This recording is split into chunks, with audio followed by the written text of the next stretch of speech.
Ashama harka fuunee daawwattoota hordoftoota keenya akkam nagaa keessanii nageenya koo kan jaalalaaf kabajaa bakka jirtanitti sinaa qabu. Egaan daawwattoota hordoftoota keenya oduu hatamtama isiniif qabna. Galgala edaa jechuudha namoota hedduu naannoo Adaamaatti sababa ajjeechaa abukaatoo Jawaar fa'aatiin jechuudha. Namoonni hedduu Adaamamaa akka turantu dubbatama. Isa qofaa miti. Ajjeechaa abukaatoo Jawaar Muhammad fa'aa irratti gochi raawwatame gocha hamaadha. Haa ta'uti guyyaa kaleessaa fi dheengadda yeroo inni ajjeefamutti wanta haasa'amaa turee fi wanti ta'ame baay'ee adda fagaata. Wanta haasa'amaa ture akkuma beekamutti dhibee sukkaaratiin du'e jedhanii haasa'aa turan. Haa ta'uti ergasii bifa viidiyoo fi suuratiin akkasuma doktoroonni iccitii guddaa baasan jechuudha. Awwaalcha isaa irratti iccitiin baasan akka obbo Abdul Jabbaar jechuudha. Garmaleedhaan gara duubaa kanaan waraannamee meeshaa qara qabuun akka ajjeefametu dubbatama. Isa qofaa miti daawwattoota hordoftoota keenya odeessaalee biyyattii keessa yeroo ammaa muddamsuu ta'ee deemamaa jiru keessayyuu waa'ee tokkoomuu mootummaa naannoo Tigraay fi Jaalmarroo Dirribaat irratti mootummaa muddama cimaa keessa galuudha. Halkanii guyyaa wantoota olola adda addaa oofaa jira. Kanarraa kana isin biraan ga'u an reedii Adamtuubi hamma xumura qophii kiyyaatti na hordofaan affeerraa kooti.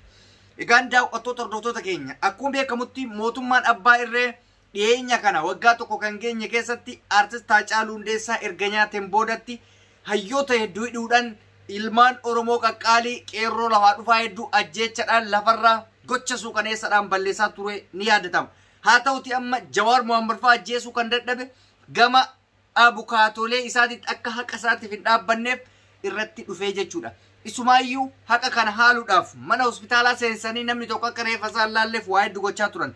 Haa ta'uti dhuma irratti iccitiin kun bahuudhaaf namoonni reeffa dhiqaa turan jechuudha. Reeffi dhiqamu malee awwaalamu. Namoonni reeffa dhiqaa turan wanta dura jedhamee fi wanta ijaan argan baay'ee faallaa ta'etti mul'ate. Kan isaan jedhan dhibee sukkaaraatiin akka du'e dubbatama. Haa ta'uti jarri yeroo dhiqanitti duubni isaa kun akka jiruun waraannamee akka jiru meeshaa qara qabuun akka ajjeefame adda baafame. Kan adda baafame achirraa akkuma beekamutti iddoo awwaalcha irratti hawaasa gubbaarratti namni wayii achirra dubbatee iccitii san baase jechuudha. Mootummaan kun dho'isaadhaan hayyoota keenya nyaachaa jira. Ilmaan Oromoo lafarraa fixaa jira. Gootota Oromoo kaan hidhatti kaan ajjeechaadhaan lafarraa tuqaa jira. Mootummaan abbaa irree kun kursii ofiitirra taa'uuf waan baay'ee godhe. Isumaayyuu hololli inni torbee kana keessa oofaa jiru hamaadha.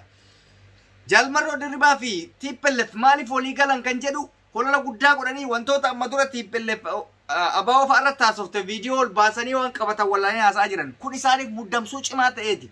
Jaalmarroon wayyaana ni miti abiyyiin kuffisuudhaaf yoo mootummaa barbaade walii gale addunyaa shayxaana fedhe yoo walii gale mirga guutuu qaba. Maaliif kaayyoon diina kana kuffisuudha. Diinni abiyyii olii immoo Oromoodhaaf hin jiru.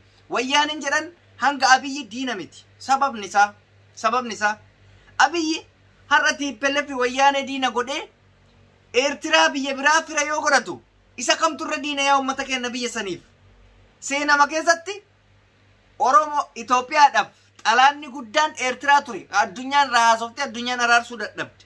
Maaliif ummanni miiliyoona lakkaa'amu lola Eertiraa fi Itoophiyaa irratti dhumate. Jarri isa san firoonfatte.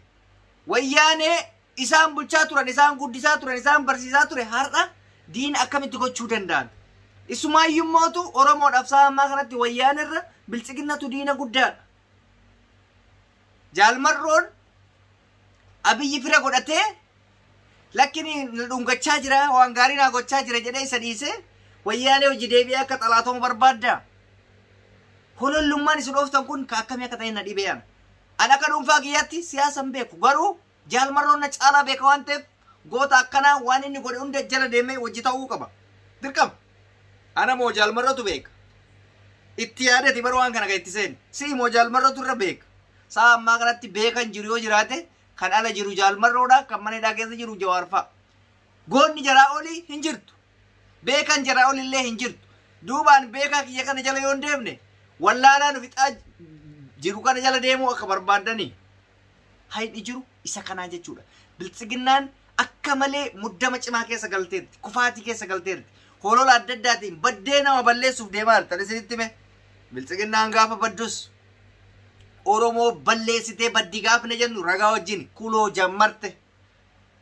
Abukaatoo Jawaar Muhammad haqa isaatiif kan dhaabbatu abbaa seeraa guyyaa adiin amma poosti godhee sa'a lama keessatti poosti irraa dhabamee ajjeefamuun abbaa daa'ima tokkoo jechuudha. namni biraa hin ajjeesettee hin shakkitu jechuudha. Maaliif namni dhuunfaa nama kanarraa maal godha jiran namni kun nama jawaarfaa dhaabbatu haqa isaaniitiif dhaabbatu maal isaatiif irraa ajjeesa. Yoo mootuu namni dhuunfaa ajjeese mootummaan maa callisa maa waakkata sukkaara dhibee sukkaarota ajjeese maa jedha barrakkoon ilakkana osoo namni dhuunfaa nama kana ajjeese mootummaan maa waakkata maaf irra gahuu dadhabe wanjalanyaa barbaade yookaan immootu dhugama jiru maal afan kaa'een nama hin beekamne waraanname yoo jedhe maal rakkoo qaba haga dhibee sukkaara jedhee nu burjaajessu. Kana jechuun maal jechuudha gocha kana kan raawwate mootummaa fi mootummaa qofaa jechuudha.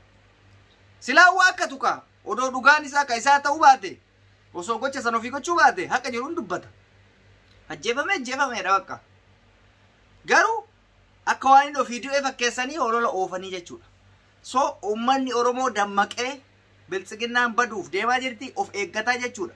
Keessattuu ijoolleen biyya jirtan of eeggadhaa waan argitan hin haasa'inaa. Jarri waan baduuf deemtuuf isin balleessitee baddi. Baduun isin immoo shakkii takkaa miti. Humni ABO fi humni wayyaanee waliin ta'ee balleessuuf deema. Warri ABO'dha jechuudha. Humna kana waliin yoo kuffise furmaata isaa deebi'ee kan laallatu uummata Oromootiif isa jechuudha. Wanti wayyaanee fi ABO walitti fidu hin jiru kana booda. Diina waliin hin dhaane dantaa walii guutuudha bakka. Wayyaaneenis dantaa ofii barbaadu fudhatti Oromoonis dantaa hawaasa Oromoo barbaachisu. Nuti Itoophiyaaf miti kan qabsoofnu Oromoof waan ta'eef ABO'n keessayyuu Oromoof qabsaa malee Itoophiyaaf miti. So wanti Oromoon barbaadu argate taanaan wanti qabsoofnuuf kanuma dhumatee jira jechuudha. Biltsiginnaan barbaadu badii barbaadu jiraatti dantaa isiiti. Warra har'a ani kan na ajaa'ibe wayyaanee diina keenya minaamina warri jettan kun na ajaa'ibdan. Eeyyan dhuguma diina keenya. Garuu diinni diina caale kaminni madaalimee ofuma keetii taa'e. Waan wayyaaneen nu gochaa turte. Jechaan dhageette malee gochaan wanta argite qabatamaan hin jira. Beeyta argitee qabda. Qeerroo 5,000 dhuun eenyu ajjeese. Wayyaanee miti. OPDO jara warra biltsiginnaa kanatu ajjeesiise. Wayyaaneen afaan Oromoo dhageetti uummata kenna. Maa dogongortan. Warri har'a biltsiginnaa ta'ee shuumame kun warra qubee jenereeshiniidha warra lafaa dhufe. Miti. Warrumachi keessa ture jechuudha. Isaanumatti kaleessa illee ni nyaata irrallee kaleessuma ni nyaata. Wayyaanee jedhanii jechuudha. Mee wayyaaneen afaan Oromoo beektu jira. Abbaa Isaayyaat Oromiyaa keessa deemeetiin nu fixaa ture. Geetaachoo Oromiyaa keessa deemee nu fixaa ture. Mataa isaaniitti Abbaa Duulaa, Muktaar Kadiir, Abiyyi Ahmad warra har'a biltsiginnaa googganaa jiru kana jechuudha. Maa shawwadamtan dogongora akkana hin dogongorina. Wayyaanee wanni jedhu hin jiru. Wayyaaneen illee isaanuma ture. Biltsiginnaan illee isaanuma. Ammoo diinummaa gizeessanii caalaa amma ta'ee iyyuu aslan. Guyyaa adiin akka sareetti ajjeefamaa. Guyyaa adiin akka hin taane ta'amaa kan deemaa ture. Yeroo ammaa kana jechuun waan ija keenyaan argine. Haacaaluu tokkochi nama kuma 100 caalaa caaluun tokkochi. Ajjeechaan Haacaaluu tokkochaa maaliif lubbuu nama meeqa fudhatee deeme? Lubbuun Haacaaluu tokkochi nama meeqa madaaluu qabdan? Nama 100 madaaluu qabdan. Goota meeqa hidhatti darbe? Goota meeqa fixe? Ijoollee jechuudha. Qacalee meeqa dhume sababa Haacaaluutiif? Kana lakkaa'uu qabdan. Calliftee waan seenaa yoo hin beekne hin dubbatin. Jetteeni miti waan ija keenyaan argine waan qabataman dhuguma wayyaaneen biyyaa nu baaste anaaf wayyaaneen biyyaa na baase. Diinummaan gas ga'uun qabdu wayyaaneen garuu. Wayyaanee sirna isiitu biyyaa na baase malee OPDO ma biyyaa na baase akka dhuunfaa kiyyaatti bara 2016 biyyaa bayan. Barnoota kiyya osoo hin xumurin barnoota osoo barachaa jiru barnoota keessaa ari'atameetiin as dhufu. Akka dhuunfaa kiyyaatti kan na ari'a OPDOdha. Wayyaaneen afaan kiyyan beektu. Maa hiriira baatedha dubbii waan biraa miti. Maa qeerroo gurmeessitaniidha kanu. Maa waa akkan tajaajila kenna dhugaan jiru isa kana. Diinni kaleessa OPDO har'as wayyaaneedha jechuudha. ABO'n akka fedhe nu haa godhu haqa qaba. Umrii isaa guutuu qabsaa'e. Oromoof Oromiyaa dabarsee nama kennus miti. Nama mootu waa'ee Oromummaa beekuudha ABO'n yoo na bulchellee yoo na gabroomsellee mootu. Anaaf jedhee miila qullaa deema. Anaaf jedhee daaraa nyaatee jiraachaa jira. Anaaf jedhee qorraaf aduu keessa deemaa jira. Akka anaa kana taa'ee biddeen ho'aa nyaachuu hin danda'a innis. Saba kana bilisa baasuuf jedheetti. Nama saba kana bilisa baasuuf rakkoof gadadoo hangana arge kana yoo gabrummaan na bulchellee gabrummaan nan fudhadhaan. Diinni galee waa'ee Oromummaan beekne teessoo irra teessee kan nutti taphattu kanarra kan isa akka sanii waa'ee bilisummaa mi'aa bilisummaa yoo arge beeku sawwat jiraachuudha wayyaa jechuudha. Dhugaan jiru kana Egaan daawwattoota hordoftoota keenya odeeffannoon ammaaf qabu kana fakkaata. Turtiin waliin gootaniif galatooma. Viidiyoo biraatti walitti deebina. Nagaan naa tura namoonni chaanaalii kiyya haaraa taatan subscribe gochuun maatii keenya ta'a. Viidiyoo keenya like godha. Nagaatti.